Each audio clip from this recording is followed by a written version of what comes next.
ನೆಟ್ಟ ಗ್ರಾಮದಲ್ಲಿ ಒಬ್ಬ ಪ್ರವೀಣ್ ಅನ್ನುವಂಥ ಹಿಂದೂ ಕಾರ್ಯಕರ್ತನ ಕೊಲೆಯಾಗಿದ್ದು ದುರದೃಷ್ಟಕರವಾಗಿದೆ. ಇದನ್ನ ಖಂಡಿಸ್ತಾ ಇದ್ದೀವಿ, ವಿರೋಧಿಸ್ತಾ ಇದ್ದೀವಿ. ಅವರ ಮನೆಗೆ ಸಾಂತ್ವನವನ್ನ ಹೇಳೋಗೋಸ್ಕರ ನಾನು ನಾಳೆ ಅವರ ಗ್ರಾಮಕ್ಕೆ ಹೋಗಿ ಅವರ ತಂದೆ ತಾಯಿ, ಅವರ ಪತ್ನಿ, ಅವರ ಸಹೋದರಿಯರಿಗೆ ಭೇಟಿಯಾಗಿದ್ದೇನೆ. ಇನ್ನು ಈ ಘಟನೆಯ ಕುರಿತು ಒಂದು ಆಕ್ರೋಶದಿಂದ ಹಿಂದೂಗಳಿಗೆ, ಹಿಂದೂ ಕಾರ್ಯಕರ್ತರಿಗೆ, ಹಿಂದೂ ಸಂಘಟನೆಗಳಿಗೆ ನ್ಯಾಯ ಸಿಗ್ತಾ ಇಲ್ಲ ಅನ್ನುವಂತ ಹಿನ್ನೆಲೆಯಲ್ಲಿ ಬಿಜೆಪಿಯ ಪದಾಧಿಕಾರಿಗಳೇ ರಾಜೀನಾಮೆ ಕೊಡ್ತಾ ಇರುವಂತಹದ್ದು, ನಾನು ರಾಜೀನಾಮೆ ಕೊಟ್ಟಂತ ಎಲ್ಲ ಪದಾಧಿಕಾರಿಗಳಿಗೆ ಅಭಿನಂದನೆಗಳನ್ನು ಹೇಳ್ತಾ ಇದ್ದೇನೆ. ನೀವು ಪದಕ್ಕೆ ಅಂಟುಕೊಳ್ಳದೆ ಹಿಂದುತ್ವಕ್ಕೆ ಒಂದು ಗೌರವವನ್ನು ಕೊಟ್ಟಿದ್ದಕ್ಕೆ ನಾನು ಯಾರ್ಯಾರ ಬಿಜೆಪಿಯ ಪದಾಧಿಕಾರಿಗಳು ರಾಜೀನಾಮೆ ಕೊಟ್ಟಿದ್ದಾರೆ ಅವರಿಗೆ ನಾನು ಸಲ್ಯೂಟ್ ಹೊಡಿತಾ ಇದ್ದೀನಿ. ಇದೇ ಆಗಬೇಕಾಗಿತ್ತು. ಇವತ್ತು ಅಧಿಕಾರದ ದಾಹ ಇರುವಂತಹ ಸರ್ಕಾರದಲ್ಲಿ ಕೂತಂತ ಮಿನಿಸ್ಟರ್ಗಳಿರ್ಬೋದು, MLAಗಳಿರ್ಬೋದು, ನಿಮಗೇನಾದರೂ ನಾಚಿಕೆ, ಮಾನ, ಮರ್ಯಾದೆ ಇದ್ದಿದ್ರೆ ಇಲ್ಲಿವರೆಗೆ ಘಟನೆ ನಡೆದಂತ ಘಟನೆಯಲ್ಲಿ ಇಷ್ಟೊತ್ತಿಗೆ ಒಂದು ಸರಿಯಾದ ಕ್ರಮ ತಗೊಳ್ಬೇಕಾಗಿತ್ತು. ಇಲ್ಲ ರಾಜೀನಾಮೆ ಕೊಟ್ಟು ನಿಮ್ಮ ಒಳಗಡೆ ಹಿಂದುತ್ವದ ಸಂಬಂಧಪಟ್ಟ ಹಾಗೆ ಆಕ್ರೋಶವನ್ನು ವ್ಯಕ್ತಪಡಿಸ್ತಾ ಇದ್ದಾರೆ. ಅದು ಯಾವುದೂ ಮಾಡದೆ ಅಧಿಕಾರಕ್ಕೆ ಅಂಟುಕೊಂಡಿದ್ದೀರಿ. ಅಷ್ಟೇ ಅಲ್ಲ, ಭ್ರಷ್ಟಾಚಾರವನ್ನ ಇವತ್ತು ತುಂಬಿ ತುಳುಕುವಂತಹ ಪ್ರಕ್ರಿಯೆಯನ್ನು ಕೂಡ ಮಾಡ್ತಾ ಇದೆ. ಸೊ ಅಂಥ ಇದರಲ್ಲಿ ಸರ್ಕಾರ ಇದ್ದಂತ ಒಂದು ಪಕ್ಷದ ಪದಾಧಿಕಾರಿಗೆ ರಾಜೀನಾಮೆ ಕೊಡೋದಿದೆಯಲ್ಲ, ನಿಜವಾಗಿಯೂ ಗ್ರೇಟ್. ನಾನು ಹೇಳೋದು ಅವರು ಮಾಡಿದಂತಹ ಕಾರ್ಯಕ್ಕೆ ಅಭಿನಂದನೆಗಳನ್ನು ಹೇಳ್ತಾ ಇದ್ದೀನಿ. ಇನ್ನು ಎರಡನೇದಾಗಿ, ಕರ್ನಾಟಕದಲ್ಲಿ ಬಿಜೆಪಿ ಸಂಪೂರ್ಣವಾಗಿ ವಿಫಲ ಆಗಿದೆ ಅಂತ ಹೇಳ್ತೀನಿ. ಇವತ್ತು ಯಾವುದೇ ವಿಷಯ, ಅಭಿವೃದ್ಧಿ ವಿಷಯದಲ್ಲಿರ್ಬೋದು, ಹಿಂದುತ್ವದ ವಿಷಯದಲ್ಲಿರ್ಬೋದು, ಸುರಕ್ಷತೆಯ ವಿಷಯದಲ್ಲಿರ್ಬೋದು, ಅಟ್ಟರ್ ಫೇಲ್ಯೂರ್. 100ಕ್ಕೆ 100 ಹೇಳ್ತೀನಿ, ನೀವು ಫೇಲ್ ಆಗಿದ್ದೀರಿ, ವಿಫಲ ಆಗಿದ್ದೀರಿ. ನಿಮಗೆ ಆ ಗದ್ದಿಗೆ ಮೇಲೆ, ನಿಮಗೆ ಈ ಸರ್ಕಾರದ ಅಧಿಕಾರದಲ್ಲಿ ಕೂತ್ಕೊಳ್ಳಕ್ಕೆ ಏನೇನು ಲಾಯಕ್ ಇಲ್ಲ, ನಾಲಾಯಕ್ ಆಗಿದ್ದೀರಿ. ಹಿಂದೂ ಸಂಘಟನೆಗಳ ಕೆಲಸ ಬೇಕು, ಅವರ ಓಟ್ ಬೇಕು, ಆದ್ರೆ ಅವ್ರ ಸುರಕ್ಷತೆ ಬೇಡ, ಅವರಿಗೆ ನ್ಯಾಯ ಬೇಡ, ಅವ್ರು ಗೌರವ ಕೊಡುವಂತಹದ್ದು ನಿಮ್ಮಲ್ಲಿ ಎಳ್ಳಷ್ಟು ಇಲ್ಲ ಅಂತನ್ನುವಂಥದ್ದು ಪ್ರವೀಣ ನೆಟ್ಟಾರ್ನ ಕೊಲೆಯ ಹಿನ್ನೆಲೆಯಲ್ಲಿ ಬಟ್ಟ ಬಯಲಾಗಿದೆ, ಬಹಿರಂಗ ಆಗಿದೆ. ಸೊ ಇಂಥ ಇದರಲ್ಲಿ ಇವತ್ತು ನಡೆದಂತಹ ಘಟನೆ ಹಿನ್ನೆಲೆಯಲ್ಲಿ ಕಾನೂನು ಸುವ್ಯವಸ್ಥೆ ಎಲ್ಲಿದೆ?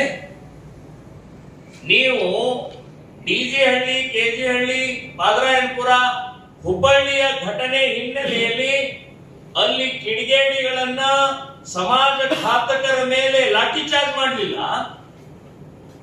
ಅಲ್ಲಿ ಪ್ರವೀಣನ ಶವಯಾತ್ರೆಯಲ್ಲಿ ದುಃಖದಿಂದ, ನೋವಿನಿಂದ ಭಾಗವಹಿಸಿದಂತವ್ರ ಮೇಲೆ ಲಾಠಿ ಚಾರ್ಜ್ ಮಾಡ್ತೀರಿ. ನೀವು ಮಾನ ಮರ್ಯಾದೆ ಇದೆ ನಿಮಗೆ? ಯಾಕೆ ಲಾಠಿ ಚಾರ್ಜ್ ಮಾಡ್ತಾ? ಹೌದು, ಆಕ್ರೋಶ ವ್ಯಕ್ತಪಡಿಸಿದ್ದಾರೆ. ಅಲ್ಲಿ ಆ ನಟಿ ಕಟೀಲನ ಇದನ್ನ ಕಾರಿನ ಮೇಲೆ ದೂಕಾಡಿದ್ದಾರೆ. ಮತ್ ದೂಕಾಡಿದರೆ ಏನು ಪೂಜೆ ಮಾಡ್ಬೇಕಾಗಿತ್ತ? ಏನು ಹೂ ಹಾಕ್ಬೇಕಾಗಿತ್ತ? ನಾನು ಹೇಳೋದು ಬರೀ ದೂಕಾಡೋದಷ್ಟೇ ಅಲ್ಲ, ಇನ್ನೂ ಉಗ್ರವಾದಂತಹ ಕ್ರಮ ತಗೊಳ್ಬೇಕಾಗಿತ್ತು. ಅದೇ ನಳಿನ್ ಕಟೀಲ್ ಏನೇನು ಹೇಳಿದ್ರು ಅಂತ ಅನ್ನೋದು ಇವತ್ತು ವೈರಲ್ ಆಗ್ತಾ ಇದೆ. ದಕ್ಷಿಣ ಕನ್ನಡ ಜಿಲ್ಲೆಯಲ್ಲಿ ಒಬ್ಬ ಕಾರ್ಯಕರ್ತರನ್ನು ಮುಟ್ಟಲಿ, ನಾವು ಇಡೀ ರಾಜ್ಯದಲ್ಲಿ ತೋರಿಸ್ತೀವಿ, ನಮ್ಮ ತಾಕತ್ತನ್ನು ತೋರಿಸಿದ. ಇವತ್ತು ದಕ್ಷಿಣ ಕನ್ನಡ ಜಿಲ್ಲೆಯಲ್ಲೇ ಉಡುಪಿ ಕ್ಷೇತ್ರದಲ್ಲೇ ಇವತ್ತು ಕೊಲೆ ಆಗಿದೆ. ರಾಜೀನಾಮೆ ಕೊಡೆ. ನಿಮಗೇನಾದ್ರೂ ಹಿಂದುತ್ವದ ಬಗ್ಗೆ ಕಾಳಜಿ ಇದ್ದರೆ ರಾಜೀನಾಮೆ ಕೊಡೆ. ನಾನು ಅಯೋಗ್ಯ ಇದ್ದೀನಿ, ನಾನು ಈ ರಾಜ್ಯದ ಅಧ್ಯಕ್ಷ ನಾಯಕ ಇಲ್ಲ ಅಂತ ರಾಜೀನಾಮೆ ಕೊಡೆ. ಅವರು ಲಾಠಿಚಾರ್ಜ್ ಮಾಡಿಸ್ತಾರೆ, ಕಾರ್ಯಕರ್ತರು ತಲೆ ಹೊಡಿತಾರೆ. ಒಬ್ಬ ಕಾಸರಗೋಡಿನ ಪಿ ರಮೇಶ್ ಇದೇ ಹುಬ್ಬಳ್ಳಿಯ ಈದ್ಗಾ ಮೈದಾನದಲ್ಲಿ ಅತ್ಯಂತ ಶೂರ ವೀರನಾಗಿ ಧೈರ್ಯದಿಂದ ಹೋರಾಟ ಮಾಡಿದಂತಹ ವ್ಯಕ್ತಿ, ಕಾಸರಗೋಡಿನವರು ಅನಂತಕುಮಾರ್ ಹೆಗಡೆಯರ ಜೊತೆಗೆ ಹೋರಾಟ ಮಾಡಿದಂತಹ ವ್ಯಕ್ತಿ, ಆ ಭುಜದ ಪ್ರಕರಣದಲ್ಲಿ ಹೋರಾಟ ಮಾಡಿದಂತಹ ವ್ಯಕ್ತಿನ ಅಲ್ಲಿ ಯಾವ ರೀತಿ ನಡ್ಕೊಂಡ್ರು, ಎಷ್ಟು ಅಸಭ್ಯವಾಗಿ, ಎಷ್ಟು ಸುತ್ತಲೂ ಎಲ್ಲ ಪೊಲೀಸ್ ಅಧಿಕಾರಿಗಳ ನಿಂತು ಲಾಠಿ ಚಾರ್ಜ್ ಮಾಡ್ತಾರೆ, ಹೊಡಿತಾರೆ, ಎಳೆದಾಡ್ತಾರೆ, ಬೈತಾರೆ. ಬಿಜೆಪಿಯವರು ನಿಮಗೆ ನಾಚಿಕೆ ಮಾನ ಮರ್ಯಾದೆ ಏನಾದ್ರು ಇದೆಯಾ?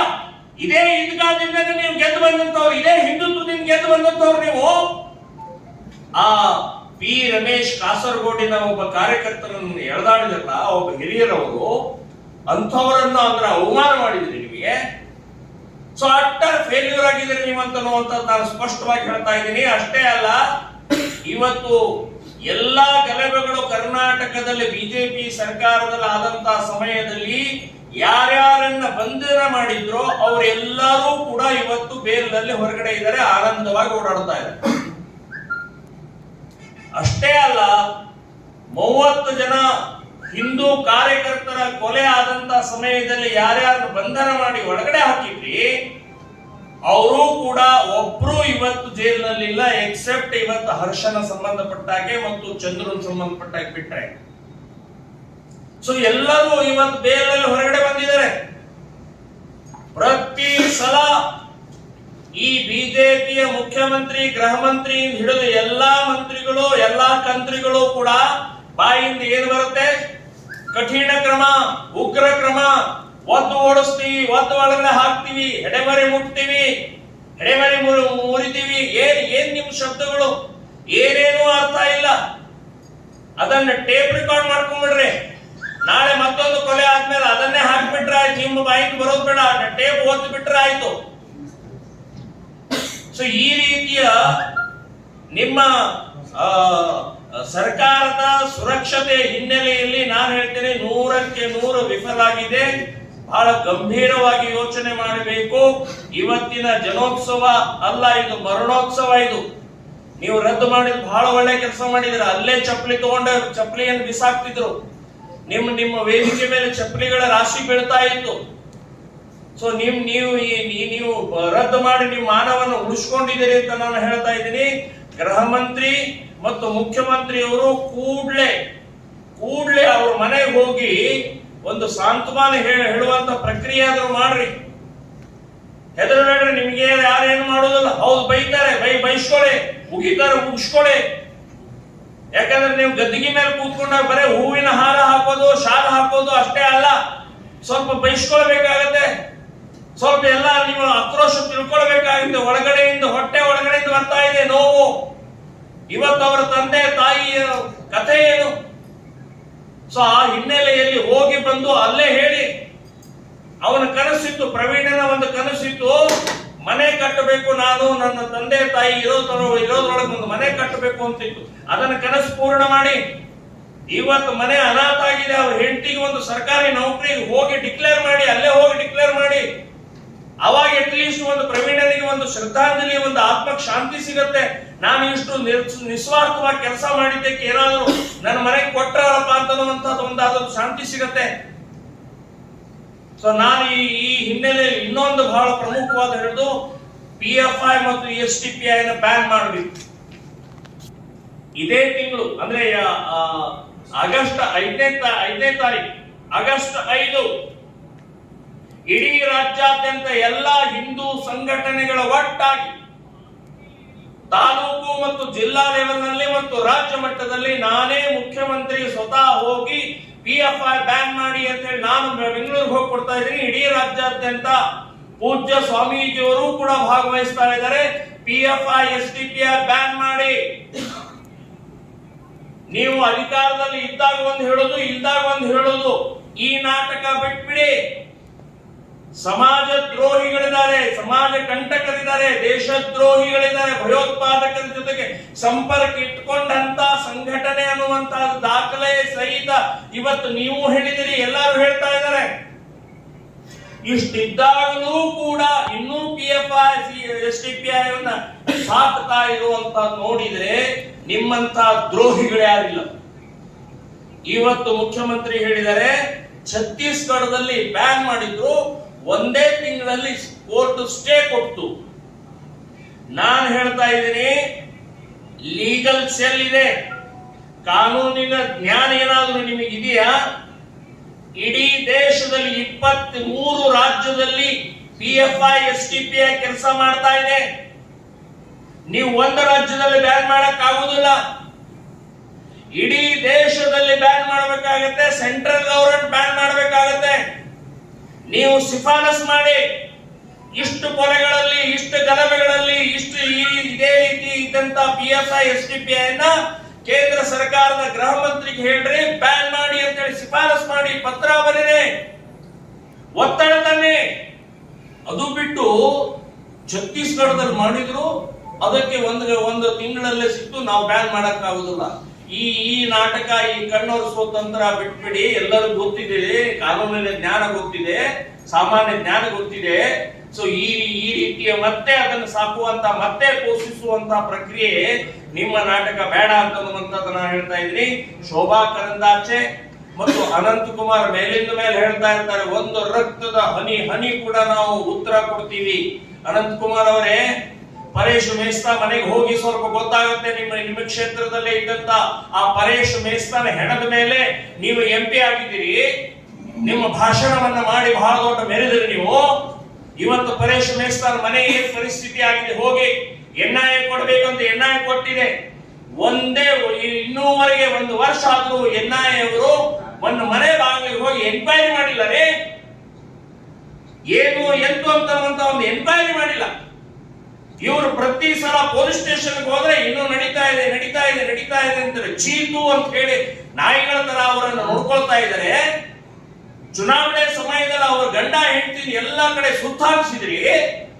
ಬರೇ ಪರೇಶ್ ಮೇಸ್ತಾ ಅಷ್ಟೇ ಅಲ್ಲ, ಎಲ್ಲ 30 ಕೊಲೆ ಆದಂತ ಹಿಂದೂ ಕಾರ್ಯಕರ್ತರನ್ನ ನೀವು ಅಧಿಕಾರಕ್ಕಾಗಿ ಮಾತ್ರ ಉಪಯೋಗ ತಗೊಂಡ್ರಿ. ಅವರ ಕಷ್ಟ ಸುಖಕ್ಕೆ ಇನ್ನೂವರೆಗೆ 1 ಪೈಸಾ ಬಂದಿಲ್ಲ ಅಂತ ಹೇಳ್ತೀನಿ. ಸೊ ಇನ್ನೂ ನ್ಯಾಯ ಸಿಕ್ಕಿಲ್ಲ. ಅವರೆಲ್ಲರೂ ಜಾಮೀನ್ ಮೇಲೆ ಹೊರಗಡೆ ಬಂದು ಆನಂದವಾಗಿ ಓಡಾಡ್ತಾ ಇದ್ದಾರೆ. ಶರತ್ ಮಡಿವಾಳನ ಕೊಲೆಗಡಕರು ಅವ್ರ ಮನೆ ಹಿಂಭಾಗದಲ್ಲೇ ಇರೋದು. ಅವನು ಮದುವೆ ಮಾಡ್ಕೊಂಡಿದ್ದಾನೆ. ಕೊಲೆ ಮಾಡಿದಂತ ವ್ಯಕ್ತಿ ಜಾಮೀನ್ ಮೇಲೆ ಬಂದು ಮದುವೆ ಮಾಡಿಕೊಂಡು ಆನಂದವಾಗಿ ಓಡಾಡ್ತಾ ಇದ್ದಾನೆ. 5 ವರ್ಷ ಆಯ್ತದ್ರಿ. ನಳಿನ್ ಕುಮಾರ್ ಕಟೀಲ್ ಅವರೇ, ಲಾಠಿಚಾರ್ಜ್ ಮಾಡಿಸ್ತೀರಿ. ನಿಮ್ಮ ಕಾರ್ಯಕರ್ತರು ಯಾರು ನಿಮ್ಮನ್ನ ಆರಿಸ್ತಂದ್ರು, ತಮ್ಮ ಜೇಬಿನಿಂದ ದುಡ್ಡು ಹಾಕೊಂಡು ಆರಿಸ್ತಾರೆ, ಅವ್ರ ಮೇಲೆ ಲಾಠಿಚಾರ್ಜ್, ಅವ್ರ ರಕ್ತ ಹರಿಸ್ತೀರಿ. ಯಾರ ರಕ್ತ ಹರಿಸ್ಬೇಕಾಗಿತ್ತು? ಸೊ ಈ ಎಲ್ಲ ಹಿನ್ನೆಲೆಯಲ್ಲಿ PFI SDPI ರಾಜ್ಯಾದ್ಯಂತ ಹೋರಾಟವನ್ನ, ಆಂದೋಲನವನ್ನ ತಗೊಳ್ಳುವಂತದ್ದನ್ನ ನಿರ್ಧಾರವನ್ನ ಮಾಡಿದೀವಿ. ಇವತ್ತು ಶೋಭಾ ಕರಂದಾಚೆ ಅವರು ಒಂದು ಪತ್ರ ಬರೆದಿದ್ದಾರೆ, NIAಗೆ ವಹಿಸಬೇಕು ಅಂತ. ಹಾಗಾದ್ರೆ ಇದರಲ್ಲಿ 2, ಒಂದು, ನಿಮ್ಮ ಕರ್ನಾಟಕದ BJP ಸರ್ಕಾರದಲ್ಲಿ ಪೊಲೀಸ್ ಇಲಾಖೆ ದುರ್ಬಲವಾಗಿದೆ, ಅವರಿಗೆ ನಾಲಾಯಕರಿದ್ದಾರೆ, ಅವರಿಗೆ ಅಯೋಗ್ಯರಿದ್ದಾರೆ, ಅವ್ರು ಏನು ಮಾಡೋದಿಲ್ಲ ಅಂತನ್ನುವಂಥದ್ದು ಒಂದು ಹೇಳದಂಗೆ ಆಗುತ್ತೆ. ಇನ್ನು NIA ಕೊಟ್ಟಂತಹ 30ರಲ್ಲಿ 6 ಕೊಲೆಗಳ NIA ಕೊಟ್ಟಿದ್ರೆ, ಒಂದ್ಸಲ ರಿಪೋರ್ಟ್ ಕೊಡಿ ನೋಡೋಣ. NIA ಏನೇನ್ ಮಾಡಿದೆ, ಎಷ್ಟು ಜನರಿಗೆ ಏನೇನು ಕೊಟ್ಟಿದೆ ಅಂತ ರಿಪೋರ್ಟ್ ಕೊಡಿ ಶೋಭಕ್ಕ ಅವ್ರೆ. ನೀವು ಪ್ರತಿ ಸಲ ಈ ಲೆಟರ್ ಅಲ್ಲ, 2017ರಲ್ಲೂ ಕೂಡ ಇದನ್ನೇ ಬರೆದಿದ್ದ ಲೆಟರ್. ಕರ್ನಾಟಕದಲ್ಲಿ ರಕ್ತಪಾತ ಆಗ್ತಾ ಇದೆ, ಹಿಂದೂಗಳ ಕೊಲೆ ಆಗ್ತಾ ಇದೆ, PFI ಬ್ಯಾನ್ ಮಾಡಿ ಅಂತ ಹೇಳಿ ಕೇಂದ್ರ ಸರ್ಕಾರದ ಪ್ರಧಾನಮಂತ್ರಿ ನರೇಂದ್ರ ಮೋದಿ ಅವರಿಗೆ ಪತ್ರ ಇದೇ ರೀತಿ 2017ರಲ್ಲಿ ಬರ್ತಿದ್ರಿ. ಈಗಲೂ ಪತ್ರ ಬರಿತಾ ಇದ್ದೀರಿ, NIAಗೆ ಮಾಡ್ರಿ, PFI ಬ್ಯಾನ್ ಮಾಡಿ ಅಂತ ಹೇಳಿ ನಾಟಕ ಮಾಡ್ತಾ ಇದ್ರೆ. ಈ ರೀತಿಯ ಮೊಸಳೆ ಕಣ್ಣೀರು ಒರೆಸೋದನ್ನ ನಿಲ್ಲಿಸಿ, ಕ್ರಮ ತಗೊಳ್ಳಿ, ಗಟ್ಟಿಯಾದಂತ ನಿಲುವು ತಗೊಳ್ಳಿ. ಸೊ ನಮ್ಮ ಅಪೇಕ್ಷೆ ಎನ್ಕೌಂಟರ್ ಮಾಡಿ, ಇಲ್ಲ ಒಂದೇ ತಿಂಗಳಲ್ಲಿ ಕೋರ್ಟ್ ಪ್ರೊಸೆಸ್ ಅನ್ನ ಮುಗಿಸಿ ಗಲ್ಲಿಗೇರಿಸಿ ಅಂತನ್ನುವಂಥದ್ದು ನಾನು ಹೇಳ್ತಾ ಇದ್ದೀನಿ. ಇಷ್ಟು ವಿಷಯವನ್ನು ತಮ್ಮ ಮುಂದೆ ಹೇಳಿದ್ದೀನಿ. ಇನ್ನೇನಾದ್ರೂ ಇದ್ರೆ ನಾವು ಪ್ರವೀಣನ ಪತ್ನಿಗೆ ಈಗ ಏನೂ ಇಲ್ಲದ ಅವ್ರು ಪ್ರೈವೇಟ್ ಯಾವುದೋ ಒಂದು ಕೆಲಸ ಮಾಡ್ತಾ ಇದ್ರು. ನಾನು ಹೇಳೋದು ಪ್ರವೀಣನ ಪತ್ನಿಗೆ ಒಂದು ಪರ್ಮನೆಂಟ್ ಸರ್ಕಾರಿ ನೌಕರಿಯನ್ನು ಕೊಡಬೇಕು, ಮನೆ ಕಟ್ಟಿ ತರಬೇಕು ಅಂತನ್ನುವಂಥದ್ದು ನಾನು ಸರ್ಕಾರಕ್ಕೆ ಆಗ್ರಹವನ್ನು ಮಾಡ್ತೀನಿ. ಕೇವಲ ಹಿಂದುತ್ವ ಬಾಯಿ ಮಾತಲ್ಲ ಅಷ್ಟೇ ಸರ್. ಇದ್ರ ಜೊತೆ ಇನ್ನೊಂದು ಸರ್ಕಾರದ ಬಹಳ